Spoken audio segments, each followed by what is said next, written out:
नमस्कार, आपकी बात छत्तीसगढ़ में आप सभी का स्वागत है। आपके साथ मैं हूं अभिलाष मिश्रा। छत्तीसगढ़ देश में मनरेगा में सबसे ज्यादा काम देने वाला राज्य है, लेकिन इसमें काम करने वाले मजदूरों को देश में सबसे कम मजदूरी मिलती है। केंद्र सरकार ने अब मनरेगा की मजदूरी में पूरे 11 रुपए की बढ़ोतरी कर दी है। जी हां, कोरोना काल के बाद बड़ी मेहरबानी की है सरकार ने। इसके बाद भी दूसरे कई राज्यों से छत्तीसगढ़ में दिया जाने वाला मेहनताना बेहद कम है। खुद सीएम भूपेश बघेल ने इस वृद्धि को नाकाफी बता दिया है और केंद्र से छत्तीसगढ़ में मनरेगा की दर बढ़ाने का प्रस्ताव भी भेजा गया है। उधर बीजेपी पूरे मामले पर पीएम मोदी को गरीबी और मजदूरों का हितैषी बता रही है और कांग्रेस पर निशाना साधते हुए कह रही है कि इन्हें तो हर काम में रोना है और यही इनकी फितरत है। तो अब हम इसी पर बात करेंगे कि जिस राज्य में सबसे ज्यादा मेहनत कश हैं, वहां पर सबसे कम मजदूरी क्यों है और केंद्र सरकार का यह व्यवहार किस आधार पर है। क्या यह सौतेला रवैया है छत्तीसगढ़ के लोगों के साथ या फिर इसका कोई जायज बेसिस है, इसी पर करेंगे आज आपकी बात।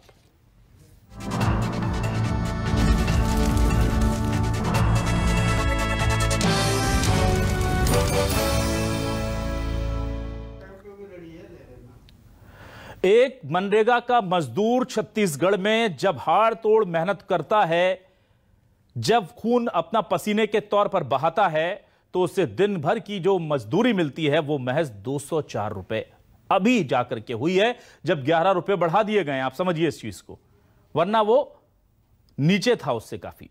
अब 204 रुपए मिलेंगे तो 204 रुपए आप देखिए कि जब पेट्रोल, डीजल, खाने का तेल, चावल, शक्कर इस कदर महंगा हो चुका है, तब 204 रुपए उस मजदूर को मिल रहे हैं।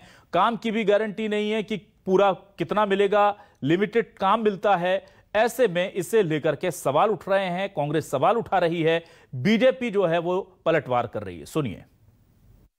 मजदूरी में 11 रुपए की बढ़ोतरी की गई है, आज आदेश दिया गया। और भी होना चाहिए था। जिस प्रकार से महंगाई बढ़ रही है उसमें तो ऊँट के मुंह में जीरा है। मजदूरी में प्रधानमंत्री जी के द्वारा वृद्धि की गई है और हमेशा उनका प्रयास होता है कि मजदूरों को ज़्यादा से ज़्यादा लाभ मिले। मैं इसके लिए बधाई देना चाहता हूँ। मुख्यमंत्री हमेशा रोना ही रोते हैं। गोबर खरीदने का जो प्रोपोगंडा करते हैं, महज 20 रुपये मजदूरों को मिल रही है। इससे अच्छा तो हमारे मोदी जी हैं, जो किसानों के लिए 6,000 रुपये, मनरेगा की लगातार वृद्धि हो रही है और उसके साथ में आप देखेंगे तो उनके जीवन में भी परिवर्तन आ रहे हैं। इसके लिए मैं उनको धन्यवाद देना चाहता हूँ। न्यूज़ 24 मध्य प्रदेश छत्तीसगढ़ के क्या है सवाल आपको दिखाते हैं, फिर डिबेट को आगे बढ़ाते हैं। महंगाई की रफ्तार बेलगाम, इतनी कम मजदूरी में कैसे चलेगा काम।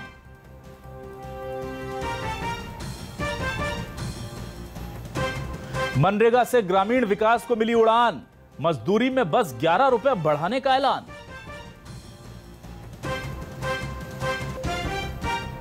बघेल ने बढ़ोतरी को बताया नाकाफी, बीजेपी ने कहा कांग्रेस का विरोध सिर्फ सियासी।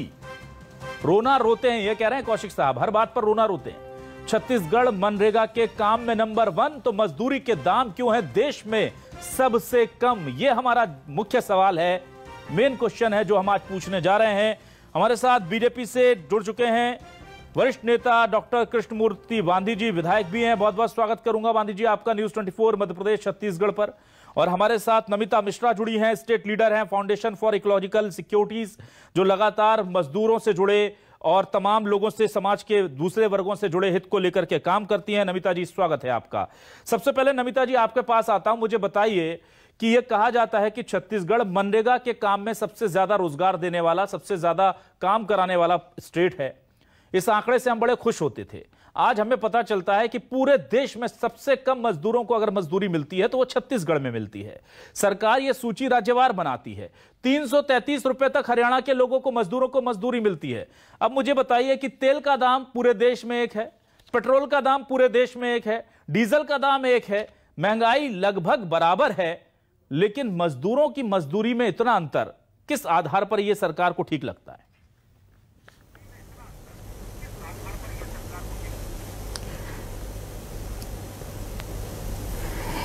जी बिल्कुल, आपने सही कहा कि छत्तीसगढ़ सबसे ज़्यादा रोजगार उत्पादन करने में और रोजगार की ज़रूरत यहाँ सबसे ज़्यादा है, क्योंकि हम अगर देखें तो ग्रामीण क्षेत्रों के हमारे सभी लगभग सारे परिवार यहाँ पे जुड़े हुए हैं, उनके जॉब कार्ड हैं। और ये भी सच्चाई है कि सबसे कम मजदूरी दर जो है वो छत्तीसगढ़ को इस बार दी गई है, और ये पहली बार नहीं हुआ है, ये ऐसा लगातार हम लोग देख रहे हैं। अगर आप पिछले 3-4 सालों का भी आंकड़ा देखें तो हर बार छत्तीसगढ़ या तो लास्ट नंबर पे है या दूसरे लास्ट नंबर पे है। और मैं एक आपको कंपैरिजन करके देखूं कि बिहार और झारखंड जो पहले नीचे हुआ करते थे, लेकिन अब वो हमसे आगे निकल गए हैं, और अब छत्तीसगढ़ और एमपी जो है वो सबसे लास्ट नंबर पे रहते हैं। तो ये तो कहीं ना कहीं एक हमारी तरफ से छत्तीसगढ़ को नुकसान की बात है, यहाँ के मजदूरों के लिए नुकसान की बात है। पर आपने जैसे कहा कि मजदूरी जो तय होती है उसमें मुख्य भूमिका जो है केंद्र सरकार की है, चूंकि वो तय करते हैं कि दर क्या होगा, और इसमें तय करने का एक उनका मानक है कि कंज्यूमर इंडेक्स और एग्रीकल्चर एरिया में जो इन्फ्लेशन रेट है उसको जोड़ के बनाया जाता है। लेकिन ये हमेशा से एक मांग रही है कि इसमें ट्रांसपेरेंसी नहीं है, आप कैसे कैलकुलेट करते हैं ये कभी भी पता नहीं चलता है। और अगर आप इसको दूसरे मिनिमम मजदूरी से अगर इसका कंपैरिजन करें, जैसे अगर हम देखें कि खेती में जो अनस्किल्ड मजदूरी दर है वो 350 रुपए है, वो भी केंद्र सरकार ने ही तय की है। तो जब आपने 350 वहां पे आप दे रहे हैं, तो मनरेगा की मजदूरी आप इतना कम क्यों दे रहे हैं? राज्य सरकार पे देखें तो राज्य सरकार को भी मजदूरी का जो एग्रीकल्चर के अनस्किल्ड लेबर का जो उनका रेट है वो 250 से ऊपर है, लेकिन आप उसको नहीं मानते हैं। तो ये जो एक बहस है, और जो बार बार जो साथी कहते हैं कि केंद्र सरकार को मिनिमम वेजेस को देना चाहिए और मनरेगा को उससे वंचित ना रखा जाए, क्योंकि ये सबसे ज्यादा मजदूरों के लिए प्रभावशाली स्कीम है और ये एक्ट है जिसको उनको मिलना चाहिए। इसमें कोई दो राय नहीं है। दर्शकों को थोड़ा सा यहाँ जानकारी दे दूं कि देखिए, जो नमिता जी ने बताया कि अभी मनरेगा की जो दर है वो तय हो रही है कंज्यूमर प्राइस इंडेक्स यानी उपभोक्ता मूल्य सूचकांक से। और जो जानकारी हमने जुटाई, न्यूज 24 मध्य प्रदेश छत्तीसगढ़ आज दिन भर इसे जुटाने की कोशिश करता रहा, तो एक बड़ा दिलचस्प तथ्य हमें निकलकर मिला, जिसमें ग्रामीण विकास मंत्रालय के अनुसार मनरेगा मजदूरी तय करने का कोई तय फॉर्मूला है ही नहीं। आप सुनिए इस चीज को। और खास बात यह कि 2005 के एक्ट में बाकायदा कहा गया था कि मजदूरी का कंज्यूमर प्राइस इंडेक्स या एग्रीकल्चर से कोई सीधा संबंध नहीं होगा। लेकिन उसके बाद भी फिलहाल मंजूरी इसी सूचकांक को देकर के तय की जाती है कि किस राज्य को मनरेगा की मजदूरी कितनी मिलेगी। मतलब जो ड्राफ्ट है उसमें लिखा है कि इन दोनों को तय नहीं, ये दोनों इंडेक्स तय नहीं करेंगे कि मजदूरी किसको ज्यादा मिलेगी किसको कम मिलेगी, लेकिन जो करने से मना किया गया है वो राज्य सरकारें कर रही हैं। डॉक्टर कृष्णमूर्ति बांधी जी, आज मुझे सवालों के घेरे में आपको इसलिए खड़ा करना पड़ेगा सर कि मेरे छत्तीसगढ़ के सबसे ज्यादा मेहनतकश लोग मजदूर पिछले कई सालों से मनरेगा में सबसे कम मजदूरी पा रहे हैं। झारखंड और बिहार जैसे राज्य हमारे साथ शुरू हुए थे, वहां की सरकारों ने प्रेशर डालकर केंद्र पर उसे बढ़वा लिया और वो आज हमसे बेहतर स्थिति में है। तो सर क्या इस गुनाह का, जैसे मैं बराबर का शरीक हूं गुनाह में, क्योंकि मुझे लगता है मेरी भी गलती है, मैंने इन चीजों पर ध्यान नहीं दिया, इन मुद्दों को नहीं उठाया, आपको लगता है सर कि हम आपसे भी गलती हुई है?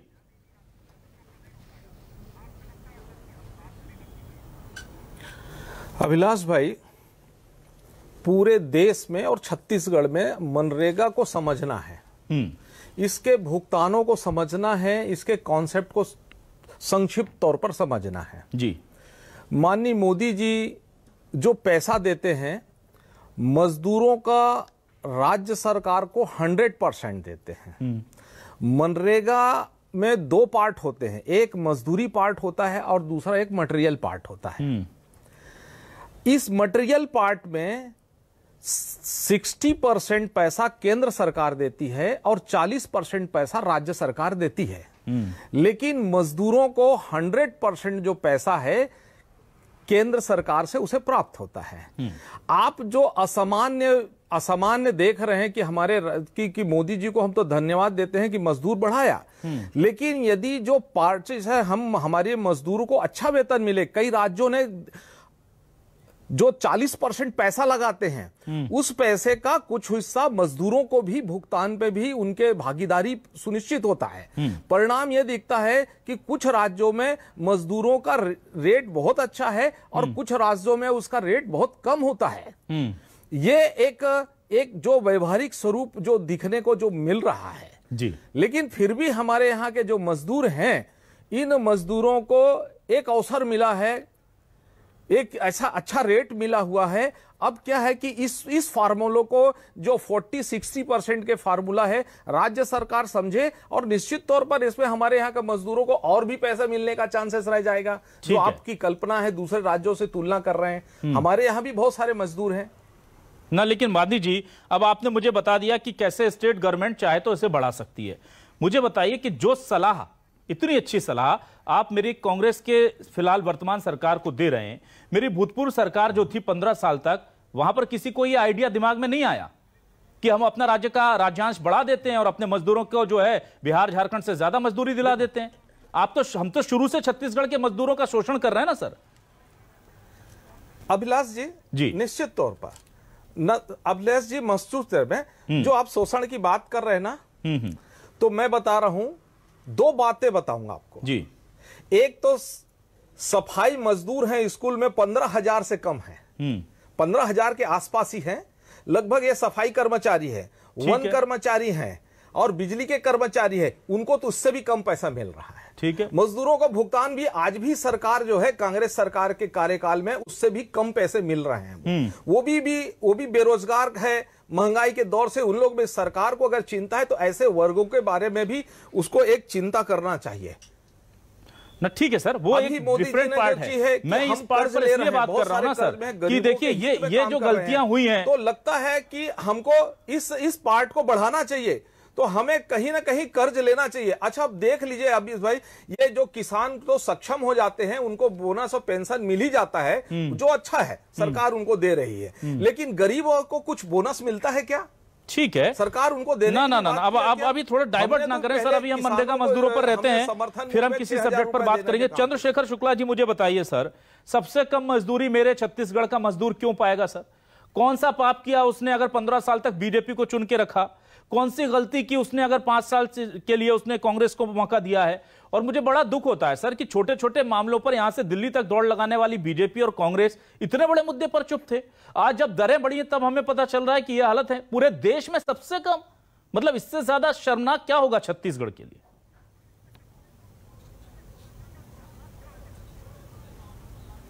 निश्चित तौर पर विलास जी, सबसे पहले तो मैं IND24 का धन्यवाद दूंगा जो उन्होंने इतने संवेदनशील मुद्दे को आज इतने निष्पक्षता से उठाया है। और जिस प्रकार की नमिता जी ने और आपने छत्तीसगढ़ पक्ष रखा, वास्तव में काबिले तारीफ है और इस बात को साबित करता है कि निष्पक्ष पत्रकारिता के दौड़ में आप सभी चैनलों से बेहद आगे हैं। रही बात भारतीय जनता पार्टी की, तो अंधेर नगरी चौपड़ राजा, टका सिर भाजी टका सिर खाजा। और मेरे आदरणीय मित्र कृष्णमूर्ति बांदी जी की भाषा में सुन रहा था, धृतराष्ट्रीय भाषा, दृष्टांतरी मुद्रा में बात कर रहे हैं कि इस मजदूर को इतना मिलता है, उस मजदूर को इतना मिलता है। अभी उन्होंने एक उल्लेख किया मटेरियल का, खुद कहा कि मटेरियल में 60% केंद्र का रहता है, 40% राज्य का रहता है। तो ये क्या चाहते हैं? गुणवत्ता में कमजोरी चाहते हैं। मंत्री रहे हैं, विधायक है, जनप्रतिनिधि, भाषा सुनिए कि ये मटेरियल में गुणवत्ता में कमी चाहते हैं। ऐसा नहीं हुआ कि गोवा, हरियाणा, झारखंड, बिहार की बराबरी की बात करें। जिस मनरेगा की आड़ में पिछले 8 साल से नरेंद्र मोदी सरकार छुप के बैठी है, पहले कहा था असफलता के स्मारक है, बाद में उसी असफलता के स्मारक के पीछे छुप के बैठी है, क्योंकि सारे काम उसी के आड़ में हो रहे हैं मनरेगा के। और इतिहास और समय गवाह है कि कोरोना काल में सबसे ज्यादा काम कभी हुआ है तो मनरेगा के तहत हुआ है, ना सिर्फ छत्तीसगढ़ में बल्कि देश में। चंद्रशेखर जी, बहुत माफी के साथ सर, आज से पहले तक सर, बहुत माफी चाहूंगा, 1 मिनट शुक्ला जी। चंद्रशेखर जी, मैं आपको इसलिए रोक रहा हूं कि आज से पहले तक जब सरकार, ना 1 मिनट सर, मैं आपकी बात पूरी करने दूंगा, आपकी बात पूरी करने दूंगा सर। अभिलाष जी, हाँ, आप मुझे बात करने का पूरा समय दें ना। बिल्कुल, मैं आपको दूंगा, फिर दूंगा। पहले मुझे सुन लीजिए, मेरी आपको लेके एक छोटी सी आपत्ति है सर कि आज से पहले तक, आप बोलिएगा इसके बाद, आज से पहले तक अगर आप ये दावा आंकड़ा देते थे ना, जब या मैं देता था कि मेरे छत्तीसगढ़ में मनरेगा में सबसे ज्यादा काम हमने कोरोना काल में छत्तीसगढ़ के मजदूरों को दिया, तो मुझे खुशी होती थी, मेरा सीना गर्व से चौड़ा होता था सर। लेकिन अब जब मुझे पता चला है कि मैंने सबसे कम उन्हें पैसा दिया है, तो अब मुझे यह आंकड़ा तमगा नहीं लगता सर, तोहमत लगती है कि मैंने उनसे ज्यादा काम करा के कम पैसे दिए हैं। तो अब मेरे लिए ये जो फैक्ट है ना, ये नगण्य हो गया है सर। आप बोलिए सर। आप जी जी जी देखिए अभिलाष जी, मनरेगा कानून केंद्र सरकार के द्वारा लागू किया गया है। यूपीए सरकार में सोनिया गांधी ने पूरे देश के उत्थान के लिए और गांवों के विकास के लिए लागू किया था। और इसका 100% जैसे कि माननीय डॉक्टर कृष्णमूर्ति बांधी ने बताया, मजदूरी केंद्र सरकार देती है। हमें आज सबसे ज्यादा रोजगार दिवस कोई देता है तो कांग्रेस सरकार, छत्तीसगढ़ सरकार देती है। ये महत्वपूर्ण है। और जो तय उन्होंने रेट किया उस पर सबसे ज्यादा काम हमने दिया। जरूरत इस बात की थी कि इन मजदूरों का रेट बढ़ाया जाए। देखिए आज डीजल बढ़ गया, पेट्रोल बढ़ गया, गैस बढ़ गया, खाने की चीजें बढ़ गई, लगभग कमोबेश सभी चीजों के दाम दुगने तिगुने हो चुके हैं। लेकिन ऐसे में इस प्रकार का ये तय करना और उसमें अपनी सरकार का पक्ष रखना, ये धृष्टांतरी मुद्रा नहीं है, शोषण है, पाप है, अत्याचार है। और इस पक्ष को रखने के लिए गांधी जी यदि पक्ष रख रहे हैं तो मुझे ताजुब होता है कि वो जनप्रतिनिधि कैसे हैं। ठीक है शुक्ला जी, देखिए न्यूज 24 मध्य प्रदेश छत्तीसगढ़, पलायन भी उन्हीं के मजदूरी क्षेत्र से इन्हीं वजहों से होता है। ठीक है। देखिए शुक्ला जी, न्यूज 24 मध्य प्रदेश छत्तीसगढ़ बीजेपी और कांग्रेस दोनों को बराबर इसलिए गुनाहगार मानता है। शुक्ला जी मुझे बताइए, जब मनरेगा आया था तो छत्तीसगढ़ का मजदूर सबसे कम मजदूरी पाएगा, ये किसने तय किया था सर? गुनाहगार नहीं है, हमने लगातार पत्राचार किया है। ना जब केंद्र सरकार ने तय किया था, अभी आपने केंद्र सरकार को दोष दिया। जब पहले तय हुआ था तो कांग्रेस की, यूपीए की सरकार थी ना, सोनिया गांधी जी ने अगर मनरेगा शुरू कराने का श्रेय उनको जाना चाहिए, तो छत्तीसगढ़ के लोगों को सबसे नीचे रखने का श्रेय किसको मिलना चाहिए सर? बताइए मुझे। अभिलाष जी, अभी आपने बताया कि दरें जो है उपभोक्ता कानून के तहत नहीं तय होती, ठीक है, सीमा के तहत नहीं तय होती। ये जानबूझ के लागू किया गया छत्तीसगढ़ की उपेक्षा करने के लिए, शोषण करने के लिए। ठीक, ये एक पिता का पुत्रों के साथ भेदभाव का अद्भुत और अनूठा उदाहरण है। नमिता जी के पास, राज्य के साथ जो नमिता जी के पास आता हूं। शुक्ला जी, इसके लिए प्लीज होता है कि किस प्रकार वो शोषण कर रहे हैं और किस प्रकार दुराचार कर रहे हैं। नमिता जी मुझे बताइए कि हरियाणा में 300 उतने ही घंटे काम करके मजदूर 333 रुपए लेकर जाएगा, हरियाणा के किसी सबसे छोटे गांव का आदमी भी होगा तो। और मेरे रायपुर में अगर मनरेगा में कोई काम कर रहा है जिसके लिए बेचारे के लिए पेट्रोल, पानी, डीजल सब महंगा है, वो पाएगा 204 रुपए, यानी कि करीब 33% का अंतर। 33% बहुत होता है, वो भी जब इतना कम पेमेंट हम दे रहे हैं। तो आपको क्या लगता है, क्या वजह है इस तरह के विसंगतियों की? जी बिल्कुल सही आपने कहा है। और ये मेरा ये मानना है और कहना है कि ये जो मनरेगा का प्रभावी अगर हमें अपने मजदूर को लाभ देना है तो इसमें केंद्र और राज्य दोनों का एक बड़ा सहयोगात्मक रवैया होना चाहिए। बहुत ज़रूरी है कि जो न्यूनतम मजदूरी की दर है वो जल्दी से जल्दी केंद्र उसको मान्यता दे कि मनरेगा में न्यूनतम मजदूरी की दर लगेगी, क्योंकि अगर आप वो देखें तो वो हमेशा ज़्यादा है। 350 है, आप इंडस्ट्री में देखें, चाहे आप राज्य की देखें या केंद्र की देखें, वो 350 मजदूर पाएगा। लेकिन वही मजदूर जब नरेगा में आएगा तो उसकी मजदूरी 204 रुपए हो जाएगी। तो ये विडंबना है, इसको सही करना चाहिए। लेकिन इसके अलावा भी मैं 2-3 पॉइंट और रखना चाहूंगी कि इसमें नरेगा का जो पूरा साइकिल चलता है, जब आप मजदूरी कम देते हैं तो फिर वो मजदूर जो है उसमें आकर्षित नहीं होते हैं, वो शहर पलायन करते हैं।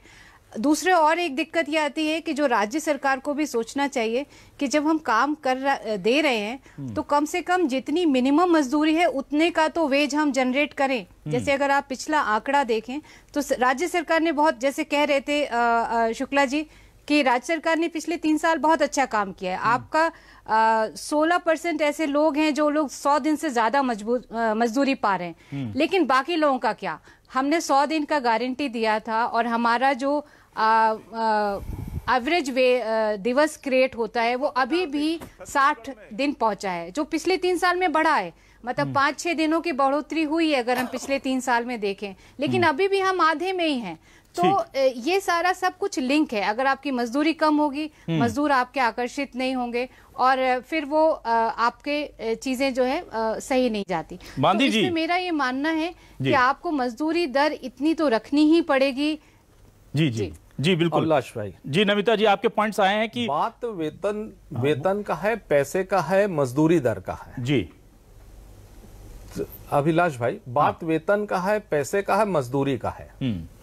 और हमारे मित्र जो है चंद्रशेखर कितने तरीके से घड़ालियां आंसू बहा करके, और बड़ी संवेदनशीलता है, तो इनकी संवेदनशीलता सफाई कर्मचारियों के लिए नहीं है। कैसे उसको वेतन नहीं दे पा रहे हैं, उस पैसे का भुगतान, हजारों कर्मचारी हैं वेतन विसंगतियों में भले हुए हैं। बांधी जी, उस पर हम लोग लगातार डिबेट कर रहे हैं। पड़े हुए हैं, पिछले मेरे 5 डिबेट अवसर भी बांधी जी, पिछले मेरे 5 डिबेट उन्हीं को समर्पित है मेरे भाइयों को। एक अभिलाष भाई, मुझे आने दे, मुझे बोलने दीजिए। देखो मैंने तो सुना है ना, मैंने सुना है ना, मैं परिहार साहब, मैं सुना उसी भी रोजगार गारंटी में आ रहा। मेरा ये कहना है कि छत्तीसगढ़ में हमारे जो अवसर रहते हैं मजदूरों का, वेतन उसकी बढ़नी चाहिए। निश्चित तौर पर उनके अगर कहीं आता है तो उसको बढ़ना चाहिए। तो जो हमारे पास बढ़ने का एक फॉर्मूला भी है, जिसको हम कह रहे हैं कि 60% 40% जो भागीदारी होता है, यदि सरकार उसमें अपने छत्तीसगढ़ राज्य की ये संवेदनशीलता को प्रदर्शित करेंगे तो दूसरे राज्यों की तरह हमारे राज्य के मजदूरों पर बढ़ जाएगा। लेकिन ये तो केवल घड़ियाली आंसू बहाने के लिए है। केवल इनका केवल क्या है, मैं चंद्रशेखर सुलह गंभीर आदमी समझता था, लेकिन उनकी जिस तरीके से घुमावदार बात कर रहे हैं उससे स्पष्ट हो गया छत्तीसगढ़ के मजदूरों को केवल घुमावदार बातचीत चल रही है। बांधी जी, लेकिन मुझे ये बताइए ना, 8 दिन में 9 दिन में आप 8 रुपए, हमने देखा पेट्रोल पे बढ़ गए, डीजल पे, पेट्रोल पे बढ़ गए 9 दिन में 8 रुपए, और 1.5-2 साल बाद आप 11 रुपए बढ़ा रहे एक मजदूर के सर, जो सबसे कम मजदूरी लेता है। आप मुझे बताइए, अगर किसी का डीए बढ़ता है, किसी की सैलरी बढ़ती है, तो उसका रेशो क्या होता है? मिनिमम 10 से 15-20% बढ़ता है। 5% से भी कम हम अपने मजदूरों को, जिनको सबसे कम दे रहे हैं, उनको भी 5% नहीं दे पा रहे हैं। तो ये विसंगतियां तो रहेंगी ना सर, तो और समाज में एक खाई बढ़ती जाएगी। इसके लिए केंद्र को योजनाएं बनानी चाहिए, राज्यों को, बल्कि मैं तो कहता हूं कि राज्यों को, आप जब एक्साइज घटा करके 1-2% पर ला सकते हैं, पेट्रोल का खजाना उनका लेकर के अपने पास रख सकते हैं, तो इसके लिए भी मजबूर कर दीजिए ना योजना लेकर के। कौन रोक रहा है केंद्र को?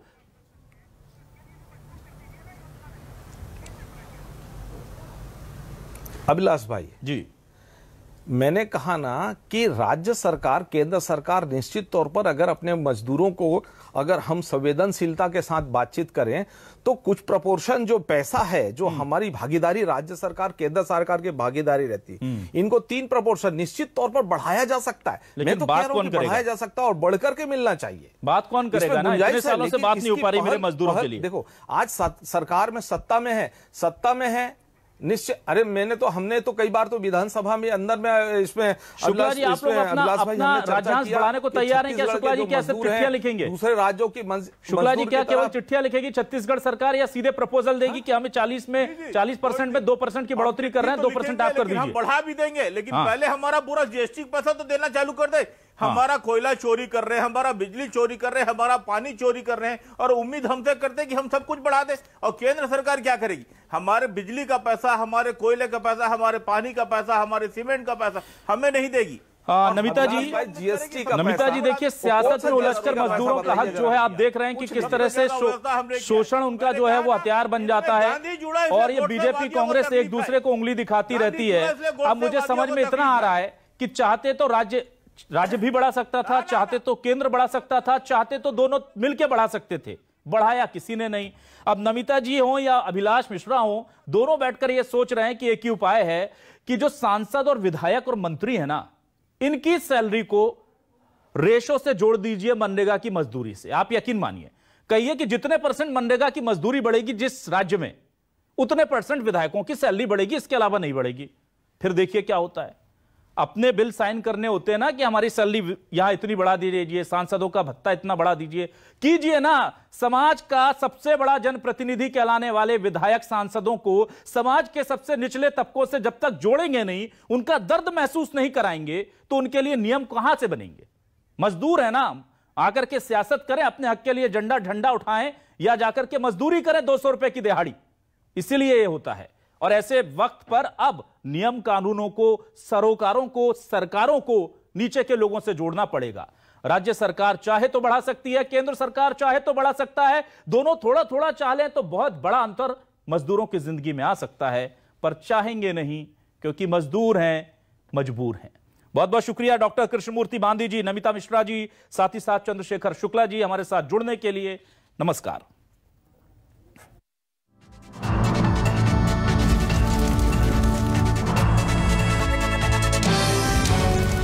है।